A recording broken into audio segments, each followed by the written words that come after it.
Okay, so we're going to be solving another question from the second chapter of the Mechanics and Materials by Beer and Johnston, and we have the rod ABC that is made of aluminum, and we have the elastic modulus of 70 gigapascal. We know that the force P is 6 kilonewton applying at point A, and we have the Q 42 kilonewtons. That one's applying at point B, and the question has two parts, the deflection of point A and the deflection of point B. So the formula that we have in here would be what we discussed over and over, that deflection is equal to force times the length over the area times elastic modulus. So we have to do this for each of these two parts. We have the AB part and BC part, and in order to find the force in AB part of this rod, we're just going to do a section in here. So we're left off with this free body diagram, force P applying on top, and this will be the force FAB.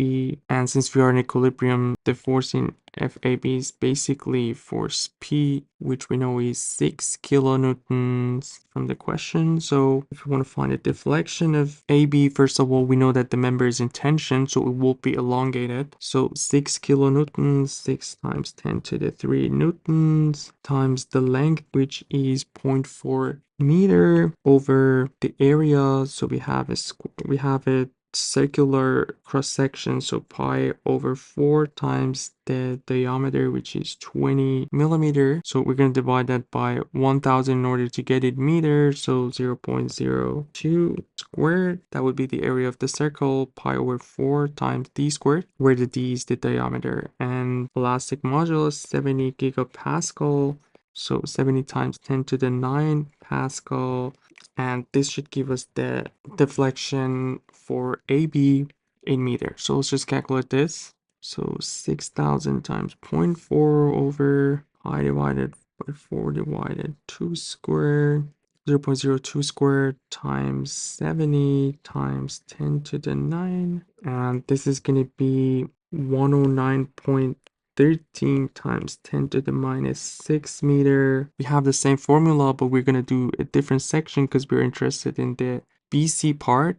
So if we do that section, we're going to go with the upper part, and our free body diagram would be something like this, where we have the force P in here, force Q in here, and we can just call this one PBC or FBC, doesn't matter. Let's just do FBC. Again, we are in equilibrium. We can do sum of all forces in vertical direction. So we have FBC plus P minus Q equal to 0. So basically we have sum of all forces in y direction equals 0 if we just call this one positive direction for y. So the force in BC is basically Q minus P, or what we have 42 minus 6, which is going to be 36 kilonewton. But since the member is in compression, so our elongation has to be negative, so we have to keep in mind that the BC part is going to be compressed, so our elongation for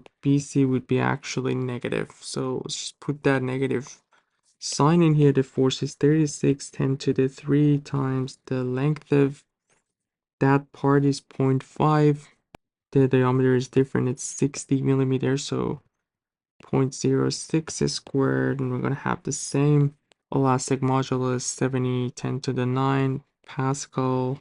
Again, you have to watch for this negative sign since the BC part is in compression. So let's just calculate this. So 36,000 times 0.5 over divided by 4, 0.6 squared times 70 times 10 to the 9.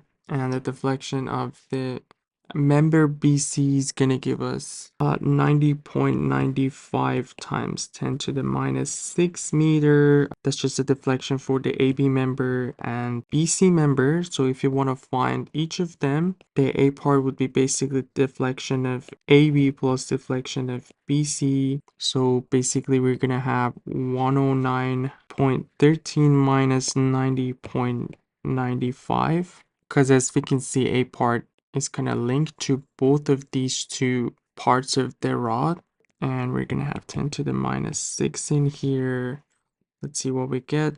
109.13 minus 90.95 So this is going to be 18.18 10 to the minus 6 meter, or we can multiply this by 1,000 in order to get it in meter. And the deflection for the B part is basically consists of the BC, or what we have, minus 90.95 times 10 to the minus 6. Again, we can multiply this by 1,000 to get it in meter, but that would be the answer for the B part, and this will be the answer for the A part.